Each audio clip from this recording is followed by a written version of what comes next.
Hey guys, my name is Shay and welcome to my channel. Today I'll be doing a recap video of Zoe and Aaron for Grownish 617, What I Want.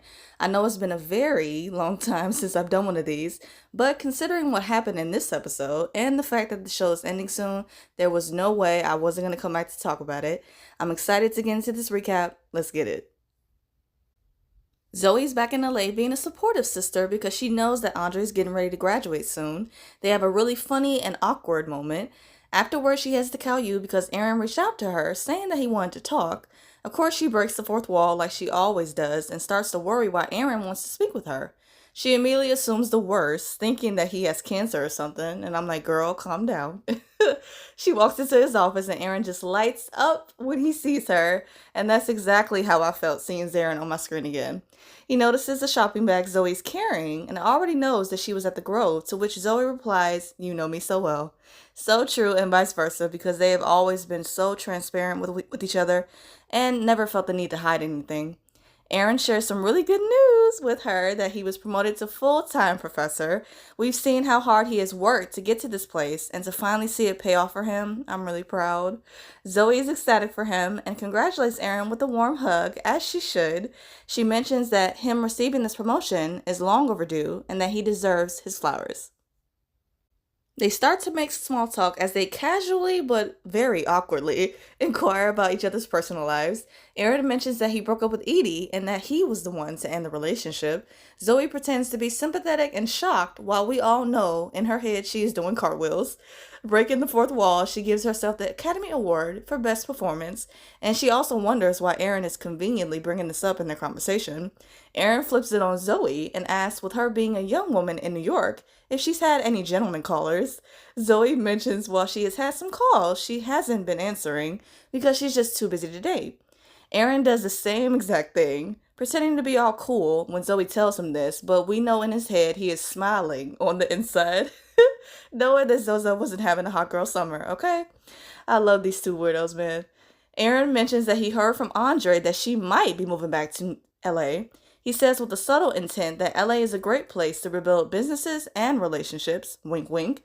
He suggests that they have dinner and Zoe drops a bombshell on him, telling him that she is not moving back to LA. Yikes. Doug, Aaron, and Andre are having a conversation at Doug's bar after telling Andre that he needs to do a romantic gesture to Rich Paul to get another chance at a job opportunity that triggers Aaron. Aaron tells them that the plan to get Zoe back didn't work out in his favor because Andre completely sent him off, thinking one thing when it was actually the opposite. He mentions that he does not want to move on from Zoe or their relationship, as he shouldn't. He explains that he doesn't really know what to do in this situation, and both Doug and Andre give Aaron a different perspective to help him. Andre tries to be an optimist, saying that it's a good thing that Zoe isn't coming back, while Aaron says that he is devastated and has been eating a lot of ice cream. I'm like, oh, my boy's really hurt. He's been stress eating and everything. Andre says that maybe their relationship has run its course and that it was only meant to last through college, while Doug says that Zoe is Aaron's girl and encourages him to go get her. Even though I understand that from Andre's point of view, it was coming from a place of love and concern, I'm not going to lie, it did really annoy me watching it. But shout out to Doug for being a real one in this moment because he said what needed to be said. After receiving a text from Aaron that he locked himself in his classroom, Zoe goes to Cal U to help him. She goes inside the room, it's pitch black, and then Aaron turns on all the candles at once, scaring Zoe in the process. Aaron directs Zoe into her seat, and then Professor Jackson begins his lecture on their relationship. Before he can even begin, Zoe interrupts him, and Aaron politely tells her to be quiet and calls her cub bitch. I didn't even catch that the first time, but then on the second rewatch, I hollered when he said that. He even had Zoe gag for a second. She was like, oop. He takes Zoe and us, the audience, down memory lane to where it all started in freshman year. During his lecture, he shows a beautiful slideshow of pictures of them together. He mentions how he thought Zoe was a hot stranger whom he was both intrigued and turned on by.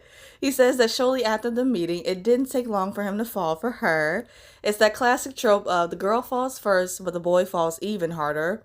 He mentions that their love story hasn't been perfect, trust we know, but that he would rather go through life's ups and downs with her than have it be easy with anyone else.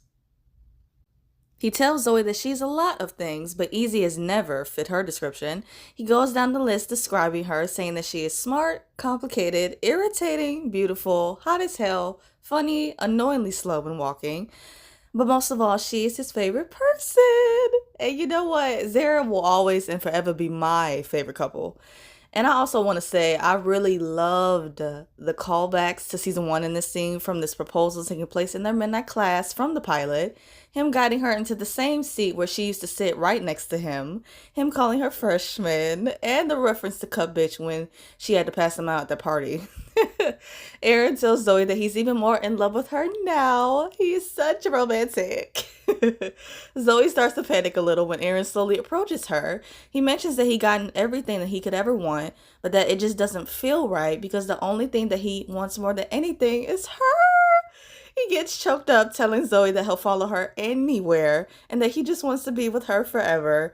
I literally lost it when Aaron's voice cracked again. I'm like, oh, it's back. It's back. And the fact that we've seen Aaron emotional over his love for Zoe 3 times in this entire series, when we don't see Aaron as that type of guy, ugh, it will do it for me every single time. He gets down on one knee and proposes. Zoe tells him that she can't do this and walks away.